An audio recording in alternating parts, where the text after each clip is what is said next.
kemudian berziarah ke perkuburan Baqi' al-Gharqad, kemudian berziarah ke perkuburan syuhada Uhud. 5 tempat ini dianjurkan bagi kaum muslimin untuk tidak meninggalkan Madinah sebelum mereka berziarah. Masjid Nabawi, kita sedang berada di Masjid Nabawi. Masjid Quba, alhamdulillah Allah mudahkan bagi kita berziarah ke Masjid Quba. Tinggal kita berziarah ke perkuburan Nabi. Dikala kita berziarah ke perkuburan Nabi, apa yang harus kita lakukan? Tentunya berdoa, mengucapkan kalimat yang indah. Apa kalimat yang harus kita baca? Yang pertama adalah salam kepada Nabi, yang kedua salawat kepada Nabi, dan yang ketiga adalah doa. Sehingga ucapan yang paling bagus dikala kita berziarah ke perkuburan Nabi, kita mengucapkan Assalamualaikum ya Rasulullah wa rahmatullahi wa barakatuh, sallallahu wa sallama wa baraka alaika wa jazaka afdala ma jaza nabiyan an ummati. Itu adalah doa yang akan kita ucapkan jika kita berziarah ke perkuburan Nabi. Kemudian kita juga dituntut untuk berziarah ke perkuburan Abu Bakar As-Siddiq. Kita mengucapkan Assalamualaikum ya Abu Bakar wa jazaka an ummatil islami khairal jaza. Kemudian nanti kita juga berziarah ke perkuburan sahabat Umar. Kita mengatakan Assalamualaikum ya Umar wa jazaka an ummatil islami khairal jaza. Kemudian nanti kita berziarah ke perkuburan syuhada atau Baqi' al-Gharqad. Kita mengucapkan Assalamualaikum ya ahlad diyari minal mu'minin wal muslimin wa inna insya'allahu bikum lalahiqun wa nas'alullaha lana wa lakum al-afiyah. Begitu juga dikala kita berziarah ke perkuburan syuhada Uhud, kita mengucapkan kalimat yang sama, Assalamualaikum ya ahlad diyari minal mu'minin wal muslimin wa inna insya'allahu bikum lalahiqun wa nas'alullaha lana wa lakum al-afiyah.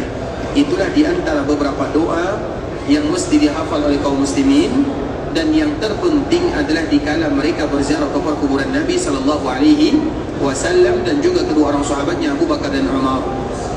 Maka hafalkan doa tersebut ikhwatul Islam sebelum kita berziarah ke perkuburan Nabi sallallahu alaihi wasallam, sehingga dikala nanti kita berziarah ke perkuburan Nabi, kita sudah mengetahui apa kewajiban yang harus kita lakukan kepada baginda Rasulullah sallallahu alaihi wasallam, dan salah satunya mengucapkan doa berziarah ke perkuburan Nabi. Assalamualaikum ya Rasulullah wa rahmatullahi wa barakatuh, sallallahu wa sallama wa baraka alaika wa jazaka afdala ma jaza nabiyan an ummati. Sudah hafal doanya? Doa nanti dikala kita berziarah ke perkuburan baginda Rasulullah sallallahu alaihi wasallam. Kita ulang lagi sekali ikhwatul Islam. Assalamualaikum ya Rasulullah wa rahmatullahi wa barakatuh, sallallahu wa sallama wa baraka alaika wa jazaka afdala ma jaza nabiyan an ummati. Untuk Abu Bakar kita mengucapkan Assalamualaikum ya Abu Bakar wa jazaka an ummatil islami khairal jaza. Begitu juga untuk sahabat Umar kita mengucapkan Assalamualaikum ya Umar wa jazaka an ummatil islami khairal jaza. Dan semoga Allah Subhanahu wa taala mudahkan bagi kita untuk menghafalnya sebelum kita berziarah ke perkuburan baginda Rasulullah sallallahu alaihi wasallam dan sebelum kita meninggalkan kampung halaman Nabi. Kalau yang tidak hafal jangan dulu keluar dari kota Madinah. Yang tidak hafal jangan pulang dulu. Yang tidak hafal jangan dulu pergi ke Mekah. Macam mana kita nak pergi ke Mekah? Macam mana kita nak pulang? Kita belum berziarah ke perkuburan baginda Rasulullah sallallahu alaihi wasallam. Bukankah di antara salah satu tujuan kita datang ke kota Madinah, di samping Masjid Nabawi, samping Masjid Quba, adalah berziarah ke perkuburan baginda Nabi sallallahu alaihi wasallam? Kemudian dikala kita berziarah ke perkuburan Nabi, jangan anggap berziarah ke perkuburan Nabi sama dengan berziarah ke perkuburan manusia yang lainnya. Kalau ada seorang anak yang mereka berziarah ke perkuburan orang tuanya, sampai di perkuburan orang tuanya, berdiri, duduk, selesai, kira-kira disebut berziarah atau tidak? Dia berziarah ke perkuburan orang tuanya, sampai di sana, tengok kiri kanan, apa yang dia ucapkan? Tentu dia mengucapkan doa, berdoa kepada Allah untuk orang tuanya. Dan Nabi lebih pantas dibandingkan dengan semua manusia yang ada di dunia. Bahkan Nabi menyebutkan, atau Allah menyebutkan, An-Nabiyyu awla bil mu'minina min anfusihim. Nabi lebih pantas bagi seorang mukmin bahkan lebih daripada diri mereka sendiri. Artinya kecintaan kita kepada Nabi melebihi kecintaan kita kepada diri kita sendiri. Sebagaimana riwayat yang dibawakan oleh sahabat Umar bin Khattab radhiyallahu taala anhu. Sahabat Umar ini pernah mengatakan kepada Nabi, "Ya Rasulullah, la anta ahabbu ilayya min kulli syai'in illa min nafsi." Engkau adalah orang yang paling aku cintai, melebihi dari segala-galanya, melebihi dari kecintaanku terhadap anakku, hartaku, keluargaku, orang tuaku, kecuali dibandingkan dengan diriku sendiri. Kalimat yang diucapkan oleh sahabat Umar itu tidak salah, karena setiap orang yang mencintai orang lain sudah pasti dia mencintai dirinya dibandingkan dengan orang yang dia cintai. Tapi untuk Nabi tidak boleh. Makanya dikala Nabi mendengarkan kalimat Umar, apa kata Nabi? Belum. Kalau demikian engkau belum cinta sempurna kepadaku, sampai engkau mencintaiku melebihi cintamu kepada dirimu sendiri. Kemudian di saat Nabi mengatakan kalimat ini, maka Umar kembali mengucapkan, "Ya Rasulullah, la anta ahabbu ilayya min kulli syai'in hatta min nafsi." Engkau adalah orang yang paling aku cintai, bahkan aku cintai dirimu melebihi cintaku kepada diriku sendiri. Apa kata Nabi? Al-ana ya Umar. Sekarang baru wahai Umar, baru engkau mencintai diriku. Kira-kira kita ini sudah mencintai Nabi atau belum? Tentu itu merupakan pertanyaan yang jawabannya ada pada diri kita masing-masing, bukan kepada orang lain jawabannya. Apakah kita sudah mencintai Nabi? Tanya diri. Bagaimana kita mencintai Nabi? Bagaimana keadaan kita dengan Nabi? Bagaimana kita dengan agama yang dibawa oleh Nabi? Bagaimana dengan ajaran Nabi? Bagaimana dengan sejarah Nabi? Bagaimana kita dengan Nabi? Itu tanda kita cinta kepada Nabi. Maka kita tidak akan bisa memberikan jawaban kecuali diri kita sendiri. Tanya kepada diri, apakah kita sudah mencintai baginda Nabi sallallahu alaihi wasallam? Salah satunya adalah dikala kita berziarah. Kemudian dikala kita berziarah tidak mungkin hanya lewat begitu saja, tidak. Maka kita mengucapkan assalamualaikum ya Rasulullah wa rahmatullahi wa barakatuh. Sallallahu wasallama wa baraka alaika wa jazaka afdala ma jaza nabiyan an ummati. Sudah hafal doanya? Ingat ya, yang dah hafal nak boleh pulang kan? Nak boleh meninggalkan Madinah sampai kita menghafal doa tersebut. Dicari dalam kitab tidak dapat, makanya direkam atau dicatat, atau nanti minta sama kawan yang sudah ada rekamannya apa doa yang kita baca dikala kita berziarah ke kuburan baginda Rasulullah sallallahu alaihi wasallam. Assalamualaikum ya Rasulullah wa rahmatullahi wa barakatuh. Sallallahu wasallama wa baraka alaika wa jazaka afdala ma jaza nabiyan an ummati. Allahumma salli ala nabiyyina Muhammad wa ala ahli baitihi wa ala azwajihi wa dhurriyyatihi كما صليت على إبراهيم وعلى آل إبراهيم إنك حميد مجيد. اللهم بارك على محمد وعلى أهل بيته وعلى أزواجه وذريته كما باركت على إبراهيم وعلى آل إبراهيم إنك حميد مجيد. Ikhwatul Islam, saudara kaum muslimin, para tetamu Allah rahimani wa rahimakumullah. Sekarang kita akan kembali melanjutkan pembahasan mereka-mereka yang diizinkan oleh Allah Subhanahu wa taala untuk tidak berpuasa. Dan salah satunya adalah safar. Dan safar itu ikhwatul Islam terbagi kepada 3. Yang pertama ada namanya safar ibadah, seperti yang kita lakukan. Kita datang ke Tanah Haram, datang ke Mekah, datang ke Madinah, pergi ke Masjidil Aqsa, itu semuanya disebut dengan safar ibadah. Bahkan itulah safar yang sesungguhnya. Sehingga Nabi SAW menyebutkan la tushaddur rihal illa ila salasati masajid. Jangan kalian melakukan safar yang melelahkan, yang meletihkan dalam rangka ibadah, kecuali ketiga masjid: Masjid Nabawi, Masjid Haram, dan Masjid Al-Aqsa. Begitu juga safar dalam rangka mencari agama Allah Azza wa Jalla, menuntut ilmu, safar namanya. Seperti Imam Syafi'i, dia lahir di Gaza, kemudian dia safar ke kota Mekah, safar ke Madinah, safar lagi ke Mekah, kemudian pergi ke Baghdad, pergi ke Mesir, pada akhirnya meninggal di sana. Safar namanya. Dan safar itu disebut dengan safar ibadah. Kemudian yang kedua ikhwatul Islam, ada namanya safar adah. Safar ada itu safar biasa, seperti misalnya orang berrekreasi, pergi jalan-jalan, boleh atau tidak?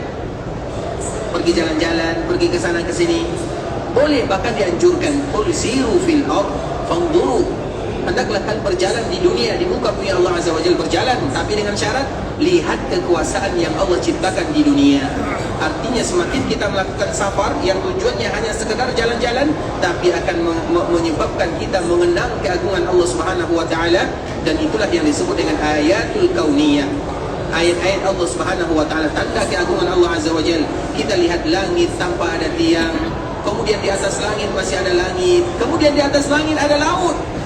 Bagaimana bisa laut ada di atas, laut itu ada di bawah? Itu kalau menurut kita, tapi tidak demikian menurut Allah Subhanahu wa taala.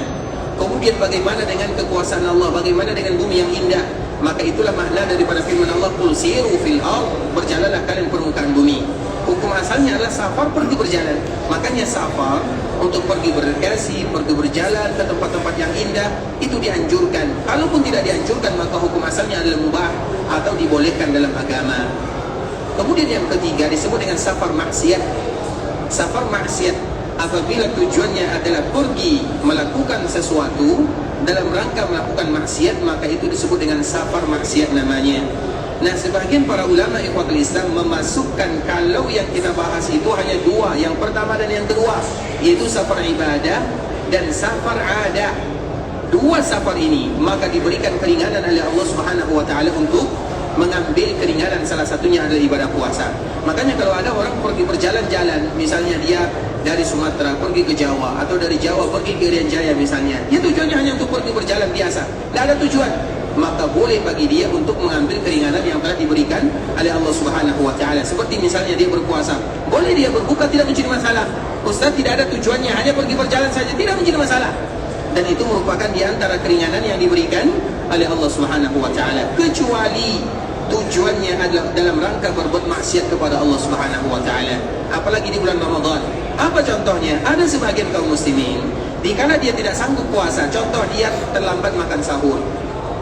Kemudian dikala dia terlambat makan sahur atau tidak makan sahur, maka dia tentunya tidak kuat, ini contoh saja. Kemudian dia mencari alasan bagaimana supaya saya bisa berbuka, maka dia pergi berjalan, beli tiket, pergi ke tempat lain, sehingga dia disebut dengan safar. Tujuannya supaya nanti dia berbuka. Safar ini disebut dengan safar maksiat, tidak boleh. Ada orang yang menyengaja, contoh yang lain misalnya, di antara salah satu adab dikala kita berpuasa, fala yarfuth wala yaskhab. Orang yang berpuasa maka ingat akan dua ini. Yang pertama jangan rafas, dan yang kedua jangan sakhab. Rafas itu artinya dengan keluarga, dengan istri. Kemudian dia menginginkan istrinya. Kemudian bagaimana caranya? Dia berpuasa. Kalau mendatangi istri berpuasa, dendanya berat. Berpuasa 2 bulan berturut-turut. Kemudian dia melakukan safar, sengaja melakukan safar untuk nanti bisa berbuka. Kemudian dia bersama keluarganya, itu disebut dengan safar maksiat.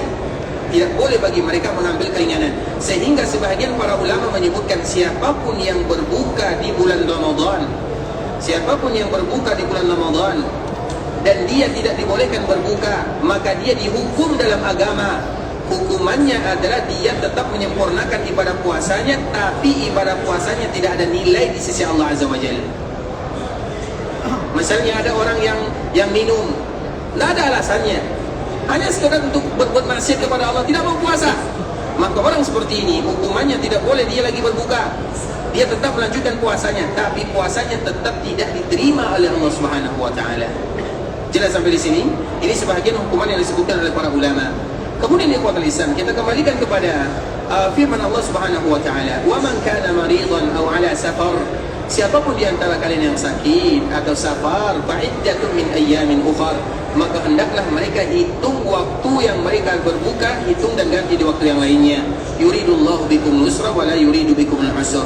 Allah menginginkan kemudahan kepada kalian dan Allah tidak menginginkan kesulitan.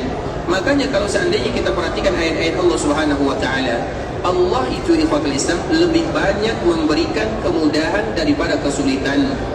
Allah itu lebih banyak memberikan sehat daripada sakit. Allah itu lebih banyak memberikan kelapangan daripada kesempitan. Itu yang harus kita ingat. Allah itu lebih banyak menghalalkan daripada mengharamkan. Allah itu lebih sedikit mengatakan kepada kita jangan lakukan, sedikit sekali ikhwatul Islam. Artinya yang halal lebih banyak daripada yang haram, yang diberikan nikmat lebih banyak daripada yang tidak. Agar kita tahu kalimat yang harus kita perhatikan baik-baik, inna ma'al usri yusra. Apa makna yang bisa terkandung di dalam ayat ini? Ada dua. Kalimat ini diulang oleh Allah Subhanahu wa taala 2 kali. Inna ma'al usri yusra, fa inna ma'al usri yusra, inna ma'al usri yusra. Sesungguhnya bersama kesusahan ada kemudahan. Yang pertama 2 kali diulang oleh Allah Azza wa Jalla. Apa maknanya? Allah meyakinkan hamba, siapapun di antara kalian yang ada masalah, maka pasti mudah bagi Allah menyelesaikan masalah, karena Allah ulang ayatnya 2 kali. Kemudian dalam sisi yang lain Allah menyebutkan fa inna ma'al usri yusra. Kita lihat ada kalimat, dua kalimat. Yang pertama usrun, yang kedua yusrun. Usrun asir, asir itu artinya sulit. Yusrun yasir, artinya mudah. Jadi yusrun mudah, usrun sulit. Apabila diawali dengan huruf ain maka artinya sulit. Nah kemudian inna ma'al usri, kita lihat kalimat usrun menggunakan alif lam. Kemudian yusrun kemudahan tidak menggunakan alif lam. Apa makna yang diambil oleh para ulama di dalam ayat ini?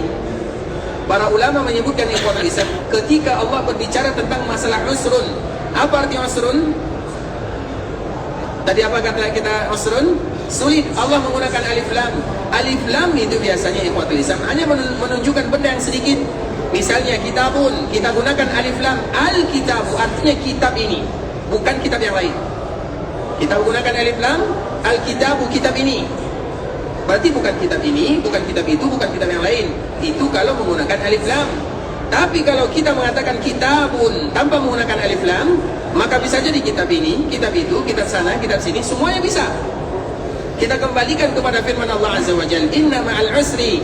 Al-usur, apa arti al-usur? Kesulitan, kepayahan, kelelahan, musibah, masalah. Menggunakan alif lam atau tidak? Seolah-olah Allah mengatakan kesulitan itu hanya satu atau dua. Pakai alif lam, inilah kesulitannya. Kemudian usra, usra, apa? Yusra, inna ma'al usri yusra. Yusra itu pakai alif lam atau tidak? Berarti kalau tidak pakai alif lam, apa makna yang bisa kita ambil di dalamnya? Dan Allah sediakan kemudahan yang begitu banyak. Kesulitan satu, kemudahan banyak. Bisa dipahami? Sulit kita satu, hanya sakit, tapi cara kita mendapatkan kebaikan banyak sekali diberikan oleh Allah Azza wa Jalla untuk membuat hati kita tenang. Berarti tidak ada orang yang diuji oleh Allah Subhanahu wa taala kecuali Allah ingin mengangkat derajatnya, memuliakan dirinya, memberikan kemudahan dalam kehidupannya. Begitu juga dalam masalah ibadah. Ibadah itu tidak semua mudah bagi orang. Ada orang yang sulit untuk melakukan salat, ada orang yang sulit untuk melakukan ibadah puasa. Makanya kalau ada orang yang sulit melakukan ibadah puasa, bisa jadi karena pekerjaannya. Seperti misalnya buruh, tukang kalau bahasa kitanya, bekerja di siang hari. Kalau tidak bekerja, anaknya, keluarganya tidak makan. Silahkan mereka berbuka, tidak menjadi masalah. Atau misalnya orang yang bawa mobil di siang yang terik panas, tidak mungkin dia berpuasa. Kalau dia berpuasa, maka dia tidak sampai. Atau kalau dia berpuasa, nanti dia menempuh jalan lain. Kita tidak tahu. Maka di saat itulah ikhwatul Islam boleh bagi dia berbuka, tidak menjadi masalah. Yuridullahu bikumul yusra wala yuridu bikumul usra. Allah menginginkan kebaikan. Begitulah mudahnya dalam agama. Jadi puasa itu ikhwatul Islam hanya bentuk kita menahan diri dari terbit fajar atau dari kita subuh sampai terbenamnya matahari, sampai masuknya waktu maghrib. Tapi lebih daripada itu semua adalah bukti ketundukan kita kepada Allah Subhanahu wa taala dalam beribadah kepadanya. Itu yang diinginkan oleh Allah. Maka apapun ibadah ikhwatul Islam tidak pernah tujuannya ada untuk menyiksa dan menganiaya hambanya. Beribadah tujuannya adalah untuk menunjukkan bahwa kita sedang berubudiyah kepada Allah Subhanahu wa taala. Nah, kemarin kita telah membacakan hadis Anas bin Malik radhiyallahu taala anhu. Anas menyebutkan kunna nusafir ma'an Nabi sallallahu alaihi wasallam. Kami dulu safar bersama Nabi. Apa yang terjadi? Falam ya'ib as-sa'imu 'ala al-muftir wa al-muftiru 'ala as-sa'im.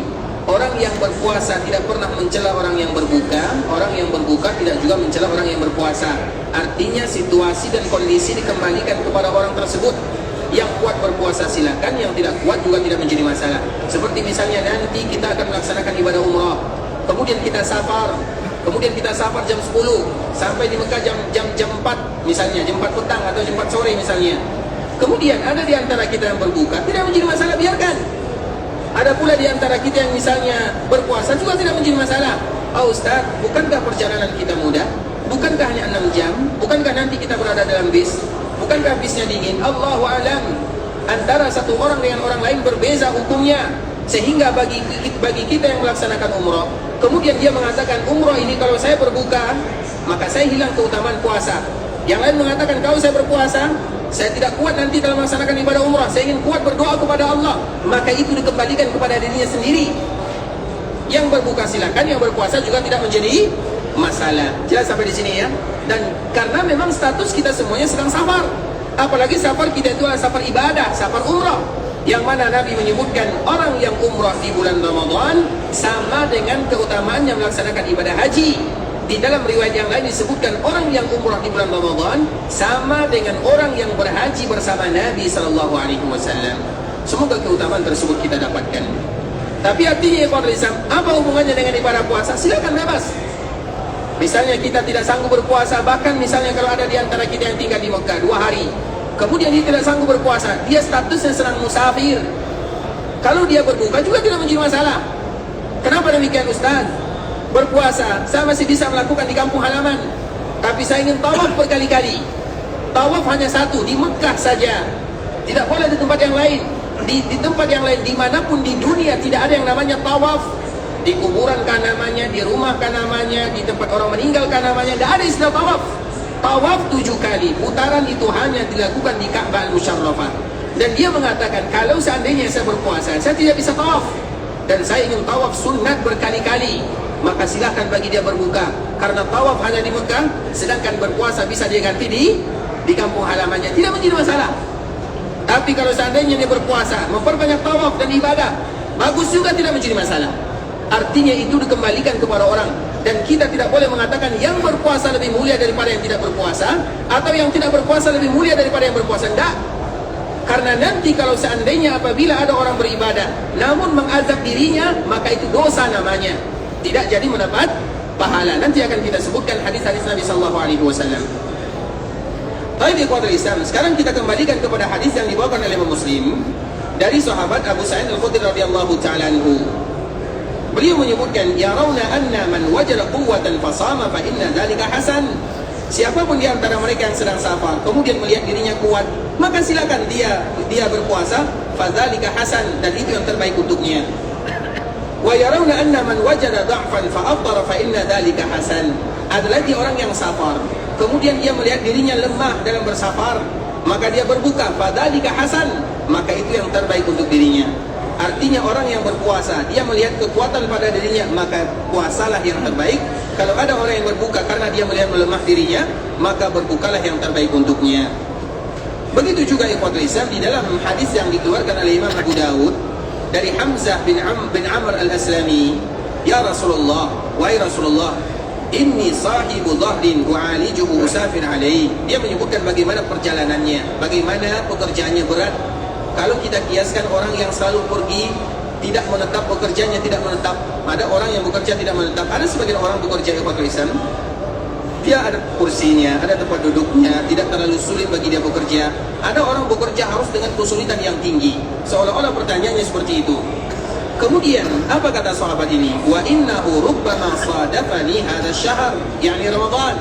Dan kadang-kadang dikala aku bekerja, tiba bulan Ramadan, wa ana ajidul quwwa wa ana syabun fa ajidu bi anna as-sawma ya Rasul ahwanu alayya min an ukhiru fayakunu dainan alayhi.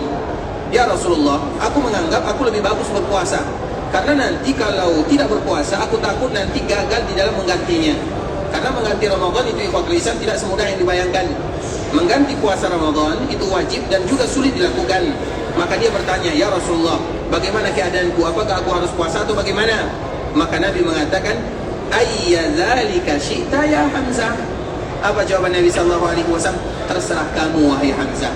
Kamu mau berpuasa, kamu mau berbuka, kamu takut nanti tidak bisa berpuasa menggantinya, atau mudah bagi kamu menggantinya. Ayyu dzalika syi'ta, maka lakukan apa yang kamu lakukan. Artinya kalau kamu berpuasa tidak masalah, kalau kamu berbuka juga tidak menjadi masalah.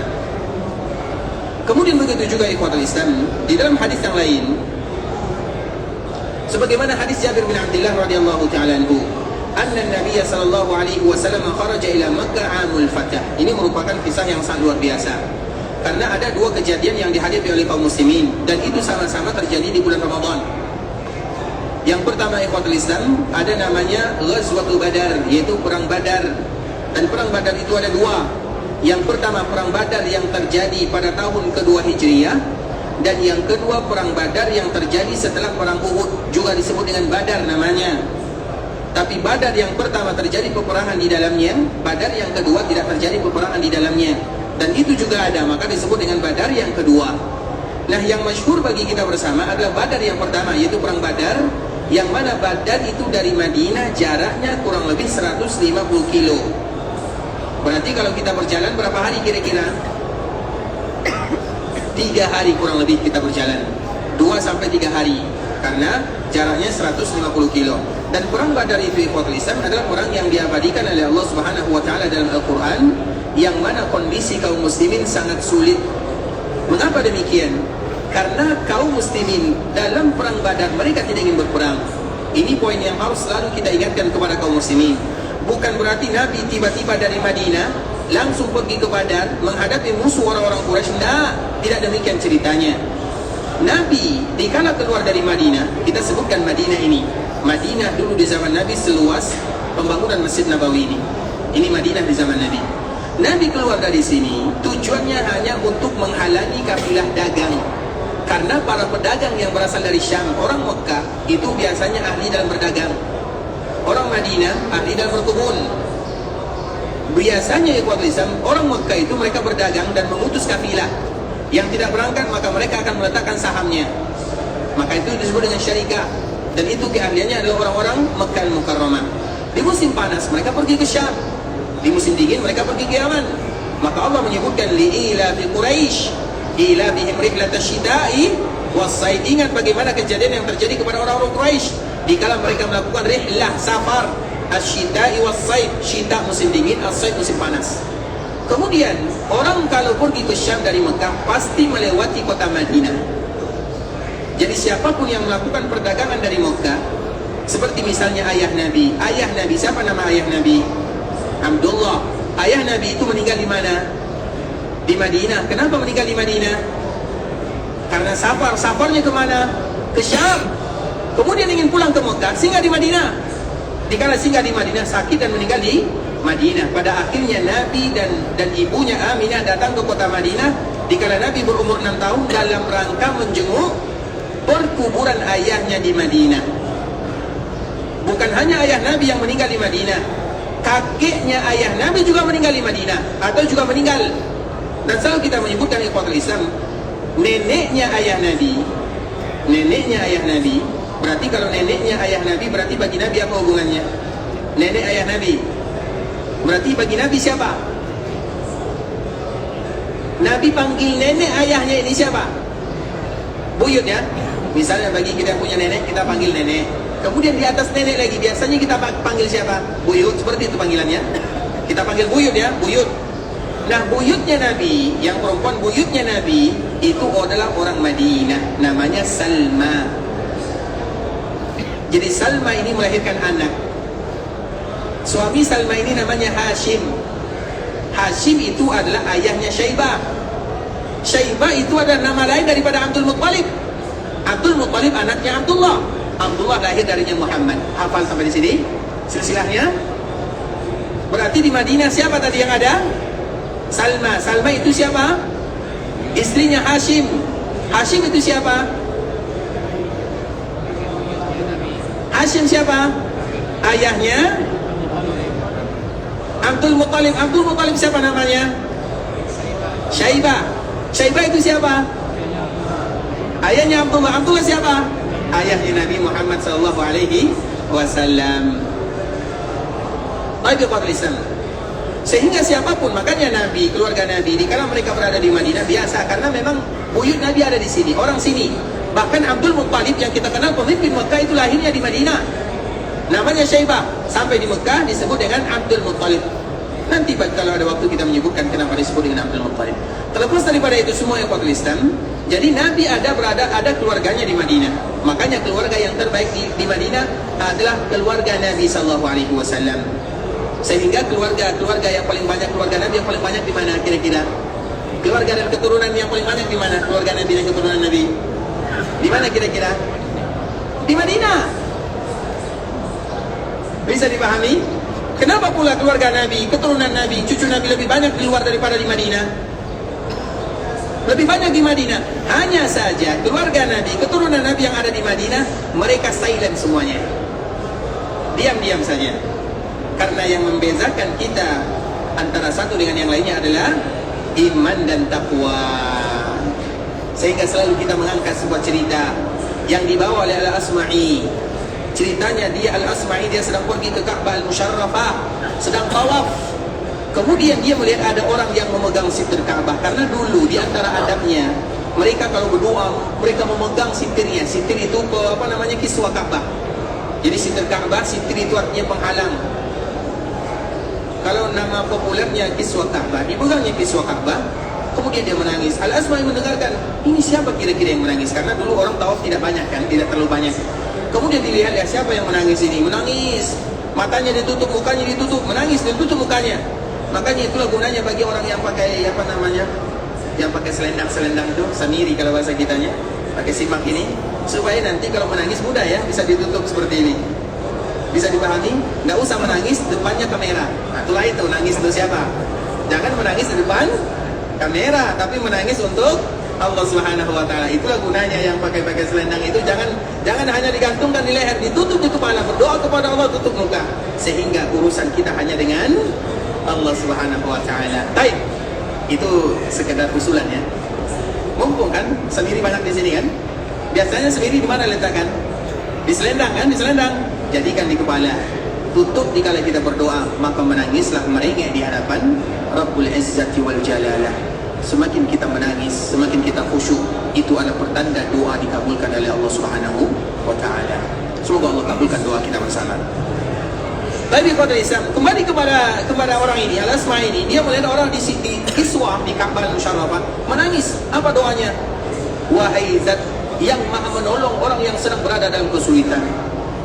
Wa ya may yujibul muttarra idza da'a. Itu adalah ayat Allah Subhanahu wa taala yang terdapat dalam surah An-Naml.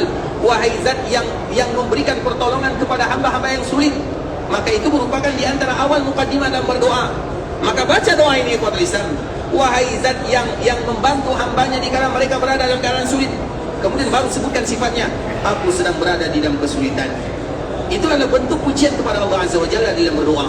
Makanya berdoa itu ada fikihnya, ada caranya, ada tata caranya, ada adabnya, supaya doa kita dikabulkan oleh Allah Azza wa Jalla. Kemudian dia menyebutkan kekurangannya. Setelah dia menyebutkan, dia memuji Allah. Kemudian dia menyebutkan kekurangannya semuanya. Saya penuh dengan dosa, saya penuh dengan ini, saya disebutkan semuanya. Al-Asma'i mendengarkan di belakang, kira-kira orang ini siapa? Demikian khusyuk dalam berdoa, seolah-olah dia adalah orang yang paling banyak dosanya. Dan memang setiap manusia menganggap dia harus paling banyak dosanya, supaya nanti dia selalu berharap bermohon kepada Allah Subhanahu wa taala. Kemudian apa yang terjadi ikhwatul Islam? Setelah berdoa orang ini terjatuh. Kemudian Al-Asma'i memberanikan diri untuk mendekatinya. Dilihat, Allahu Akbar. Siapa dia? Dia adalah Husain bin Ali bin Husain bin Ali bin Abi Talib, atau yang kita kenal Zainal Abidin, cucu Nabi. Cucu Nabi berdoa seperti ini kepada Islam di Ka'bah Al-Musharrafah. Maka Al-Asma'i ini heran. Wahai Zainal, namanya Zainal Abidin, masyhur dengan Zainal Abidin. Wahai Zainal Abidin, engkau adalah cucu Nabi. Kenapa engkau berdoa seperti ini? Itulah istilahnya, seolah-olah dia yang paling banyak dosanya. Padahal Zainal Abidin itu adalah cucu Nabi, ulama, orang yang paling banyak ibadahnya. Semua kemuliaan ada pada dirinya. Tapi demikian dia betul berdoa. Kemudian apa kata cucu Nabi ini? Wahai Asma'i, tidakkah engkau tahu firman Allah Subhanahu wa taala, فَإِذَا نُفِخَ فِي الصُّورِ فَلَا أَنْسَابَ بَيْنَهُمْ يَوْمَئِذٍ وَلَا يَتَسَاءَلُونَ. Wahai Asma'i, فَإِذَا نُفِخَ فِي الصُّورِ, apabila sangkakala sudah ditiup, dan ditiupnya 2 kali, sangkakala itu sudah ada di mulut malaikat, tinggal menunggu perintah. فَإِذَا نُفِخَ فِي الصُّورِ فَلَا أَنْسَابَ, tidak ada yang namanya nasab. Mau cucu siapapun tidak ada gunanya. Itu ayat Allah Azza wa Jalla, fala ansaba. Maka disebut dengan kalimat fala. La itu di sini, la itu di dalam bahasa Arab ada 3 tingkatan. Dan tingkatan yang paling tinggi adalah la nafi namanya. Ada la nahi, ada la larangan, ada la untuk peniadaan, ada la tidak kesempurnaan, ada la nafi namanya. Tingkat paling tinggi. Dan itulah yang digunakan dalam kalimat yang paling mulia, la ilaha illallah. La nafi namanya. Begitu juga firman Allah Azza wa Jalla. Karena biasanya la nafi, di antara tanda itu lam nafi atau tidak, lihat kalimat setelahnya.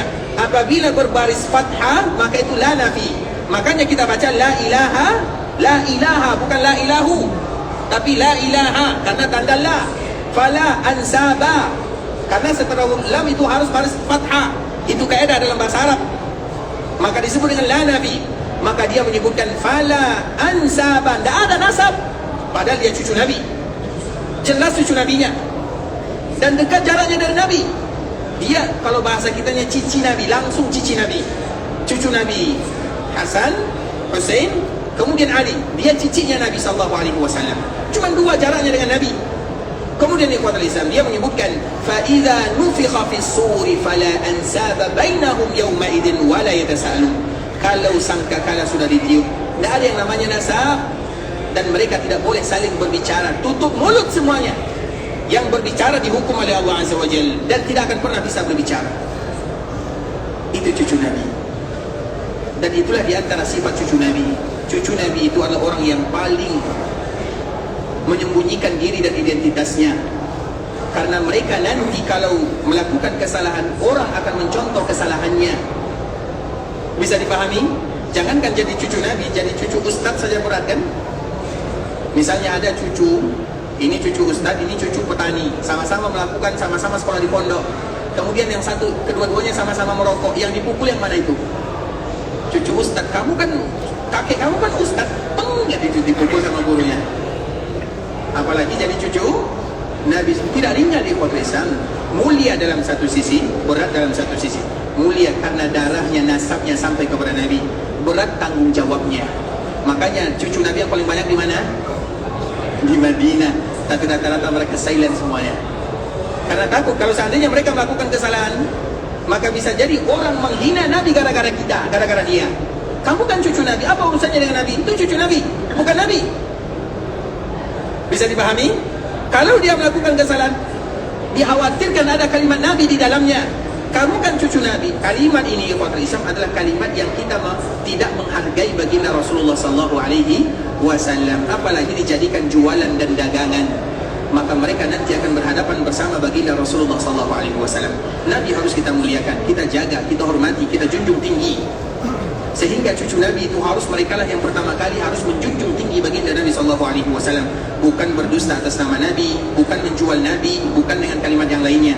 Maka di sini waktu itu paling banyak cucu Nabi. Dosen-dosen kami di Universitas Islam Madinah, kami di sana 17 tahun, itu ternyata banyak cucu Nabi, tapi tidak pernah mereka mengatakan aku cucu Nabi. Kami baru tahu setelah tamat, oh ternyata cucu Nabi, ternyata cucu Nabi. Itu pun karena dicari-cari tahu. Artinya betul-betul dijaga ikhwatul Islam, dan itu adalah di antara sifat cucu Nabi yang ada di kota Rasulullah SAW. Kemudian ikhwatul Islam, kenapa sampai cucu Nabi ini? Sampai di mana tadi pembahasannya? Baik, cerita tentang Zainal Abidin tadi ya, tentang cucu Rasulullah SAW yang betul-betul menjaga nama baginda Rasulullah SAW. Zainal Abidin itu ikhwatul Islam, dia ada seorang ulama masyhur, terkenal dengan kalimat-kalimat yang indah, terkenal dengan ilmunya. Bahkan dia disebutkan, ada yang menyebutkan adalah dia namanya Muhammad bin Hanifiyah, sezaman dengan Imam Abu Hanifah dan yang semisalnya. Artinya zaman mereka itu adalah zaman-zaman para ulama, sehingga dia mendapatkan kemuliaan. Makanya cucu Nabi kalau jadi ulama, mulianya dua. Yang pertama mulia nasabnya, yang kedua mulia ilmunya. Dan keluarga Nabi itu ikhwatul Islam adalah mereka yang diberikan kelebihan oleh Allah Subhanahu wa taala. Dan salah satu kewajiban kaum muslimin adalah memuliakan orang yang dimuliakan oleh Nabi. Dan di antara bentuk kita memuliakan keluarga Nabi adalah berselawat kepada mereka semuanya. Makanya dalam salah satu selawat yang harus dihafal oleh kaum muslimin, ini selawat yang harus dihafal tanpa ada tambahan dan kekurangan di dalamnya. Inilah selawat yang paling bagus di antara selawat-selawat yang lainnya. Allahumma salli ala Muhammad wa ala ahli baitihi wa ala azwajihi wa dzurriyyatihi. Ada tiga. Ya Allah, sampaikan selawat kami kepada Nabi, kemudian kepada ahlul bait Nabi, kemudian kepada istri-istri Nabi, kemudian kepada zurriyat Nabi. Zurriyat itu artinya keturunan. Maka kita kaum muslimin wajib mencintai siapapun yang dicintai oleh Nabi. Salah satunya tiga kelompok ini. Yang pertama ahlul bait, yang kedua istri Nabi, yang ketiga zurriyat Nabi. Semua mereka adalah orang-orang yang mulia. Wajib bagi kita memuliakannya. Dan di antara salah satu bentuk memuliakannya adalah dengan berselawat kepadanya. Maka dengan selawat inilah harus kita menghafalnya. Allahumma salli ala Muhammad wa ala ahli baitihi wa ala azwajihi wa dhurriyyatihi kama sallaita ala Ibrahim wa ala ali Ibrahim innaka Hamidum Majid. Allahumma barik ala Muhammad wa ala ahli baitihi wa ala azwajihi wa dhurriyyatihi kama barakta ala Ibrahim wa ala ali Ibrahim innaka Hamidum Majid. Sudah hafal? Yang tidak hafal berarti tidak cinta Nabi. Yang tidak hafal berarti dia tidak cinta zuriat Nabi. Yang tidak hafal berarti mereka tidak cinta istri Nabi. Yang tidak hafal berarti tidak cinta ahlul bait Nabi sallallahu alaihi wasallam. Setuju? Kalau tidak setuju hafal. Allahumma salli ala Muhammad wa ala ahli baitihi wa ala azwajihi wa dhurriyyatihi كما صليت على إبراهيم وعلى آل إبراهيم إنك حميد مجيد. اللهم بارك على محمد وعلى أهل بيته وعلى أزواجه وذرياته كما باركت على إبراهيم وعلى آل إبراهيم إنك حميد مجيد. Sudah hafal? Sudah hafal? Yang tidak hafal berarti tidak cinta Nabi. Sudah pasti. Macam mana pula kita cinta Nabi? Kita mencintai Nabi dan kita tidak hafal apa kewajiban kita. Begitu pula yang mencintai keluarga Nabi, ahlul bait Nabi, zuriyah Nabi. Itu buktinya. Karena orang yang mencintai akan selalu mengucapkan salam dan salawat. Makanya Allahumma salli ala Muhammad wa ala ahli baitihi wa ala azwajihi wa dhurriyyatihi. 3 harus kita hafal. Nanti cari ya. Hadis ini dikeluarkan oleh Imam Ahmad dari sahabat Uqbah bin Amir radhiyallahu taala anhu. Terlepas daripada itu semua ikhwatul Islam, itulah di Madinah ya. Kita tadi cerita tentang Madinah ya. Jadi Madinah itu ada keluarga Nabi sallallahu alaihi wasallam, dan di Madinah ini paling banyak keluarga Nabi sallallahu alaihi wasallam karena memang buyut Nabi namanya Salma, berasal dari Madinah dan wafat di Madinah, istri daripada Hashim. Makanya Nabi disebut dengan Banu Hashim. Nabi disebut dengan Banu Hashim. Hashim yang mana? Hashim yang tadi suaminya Salma. Di mana dia meninggal? Juga di dalam melakukan safar. Jadi yang melakukan safar meninggal. Begitu juga dengan ayah Nabi Abdullah. Di mana meninggal? Di mana dia safar dari Mekah menuju Syam. Karena biasanya mereka selalu melakukan perdagangan, dan perdagangan itu berbulan-bulan lamanya. Nah begitu juga dikala Nabi berada di kota Madinah dan Nabi hijrah di kota Madinah, orang-orang Quraisy mereka masih melakukan perdagangan. Karena itu adalah pekerjaan yang tidak bisa ditinggalkan. Kemudian ketika Allah memberikan izin kepada kaum muslimin, maka Nabi ingin menangkap para pedagang. Kira-kira kalau kita menangkap para pedagang, itu butuh kekuatan atau tidak? Menangkap para pedagang, apa yang dibutuhkan? Butuh pedang yang banyak kah? Butuh kuda kah? Butuh unta kah? Butuh atau tidak? Diperlukan atau tidak? Tidak perlu banyak. Para pedagang, apa yang mereka bawa? Para pedagang itu hanya membawa barang, bukan membawa pedang. Kecuali pedang yang dijadikan persiapan untuk safarnya. Seperti misalnya kalau ada binatang buas, kalau ini. Nah mungkin para pedagang bawa panah, para pedagang bawa tombak, para pedagang bawa perisai. Yang mereka bawa barang dagangan, bukan alat perang. Itu yang dihalangi oleh Nabi SAW. Kenapa dihalangi oleh Nabi? Diizinkan oleh Allah Azza wa Jalla. Karena orang-orang Mekah mereka merampas harta kaum muslimin. Tidaklah kaum muslimin hijrah ke kota Madinah kecuali harta kaum muslimin sudah diambil oleh orang-orang Mekah. Maka Nabi keluar. Dikala keluar, para pedagang ini jumlahnya hanya 40. Kemudian ikhwatul Islam, Nabi pergi untuk menangkap 40 ini, supaya nanti barang dagangannya menjadi manfaat bagi kaum muslimin. Kemudian pemimpin pedagang ini adalah Abu Sufyan. Abu Sufyan pada waktu itu belum lagi menjadi Islam ya. Abu Sufyan mertua Nabi. Kemudian Abu Sufyan mengetahui kaum muslimin akan menangkap mereka, maka dia kirim utusan ke Mekah. Dibaca oleh Abu Jahal. Abu Jahal mengatakan, wahai penduduk Mekah, dagangan kalian diambil oleh Muhammad. Kalau kalian tidak mau menyelamatkannya, habis dagangan kalian semuanya. Maka orang-orang Mekah semuanya keluar untuk menyelamatkan dagangannya, bukan untuk berperang, untuk menyelamatkan dagangannya. Jumlah mereka lebih daripada 1.300 orang. Kemudian mereka keluar dari Mekah membawa alat yang lengkap karena mereka ingin berperang melawan Muhammad yang telah mengambil dagangannya. Kemudian mereka keluar dengan perdagangan atau dengan peralatan yang lengkap. Kemudian tiba-tiba datang lagi surat yang kedua. Abu Sufyan kembali mengirim surat, wahai orang-orang Makkah, belum alhamdulillah ya. Wahai orang-orang Makkah, dagangan kalian sudah selamat. Nah, apa kata sebagian orang Makkah? Kalau dagangan kita sudah selamat, apa gunanya kita keluar? Bukankah kita keluar untuk menyelamatkan dagangan? Sebahagian Abu Jahal mengatakan tidak, kita mesti keluar. Walau dagangan yang kita sudah selamat, kita akan tetap keluar. Dan kita bikin perhitungan dengan Muhammad supaya orang-orang Arab tahu bagaimana kekuatan orang-orang Quraisy. Disitulah mulai batarau wari'a'an nas. Allah sebutkan dalam surah Al-Anfal, surat yang tadi malam dibaca oleh Imam. Batara, sombong, ri'a'an nas, mereka ingin menampakkan kekuasaannya. Kita orang kuat. Maka sebahagian orang, mereka tidak mau. Tujuan kita keluar untuk menyelamatkan dagangan. Sekarang dagangan kita sudah aman. Maka mereka pulang. Sehingga dalam perang Badar, kaum musyrikin yang tadinya 1.300 tersisa 1.000 orang kurang lebih. 300 sudah pulang. Apa gunanya kita berperang? Tidak ada gunanya. Karena nanti kalau mereka berperang, siapa lawannya? Keluarganya. Yang satu ayahnya, yang satu anaknya, yang satu kakeknya, yang satu keluarganya. Abu Bakar di kala perang Badar siapa musuhnya? Anaknya. Umar siapa lawannya? Keluarganya. Bukan orang lain. Bukan sesuatu yang mudah ikhwatul Islam. Kemudian Nabi, orang Quraisy, berarti orang Quraisy mereka datang melawan. Persiapan yang lengkap. Nabi, kalau Nabi lain ceritanya. Nabi sudah keluar dari Madinah dengan persiapan yang tidak lengkap, karena tujuannya hanya untuk menghadapi kafilah dagang 40 orang. Kemudian Nabi mendengarkan orang-orang Quraisy ingin berhadapan dengan mereka. Nabi tidak ada persiapan dan para sahabatnya. Makanya orang yang tidak ikut perang Badar, Nabi tidak pernah mencelanya, karena memang tidak ada paksaan. Kenapa demikian? Karena tujuan mereka pertama hanya untuk menghalangi kafilah dagang. Kemudian ikhwatul Islam, apa yang terjadi? Maka Nabi bermusyawarah dengan para sahabatnya. Mereka tidak ada. Coba bayangkan, berperang kuda hanya 2. Dalam perang Badar itu kuda hanya 2. Onta yang semestinya setiap orang harus punya onta, karena itu kendaraannya.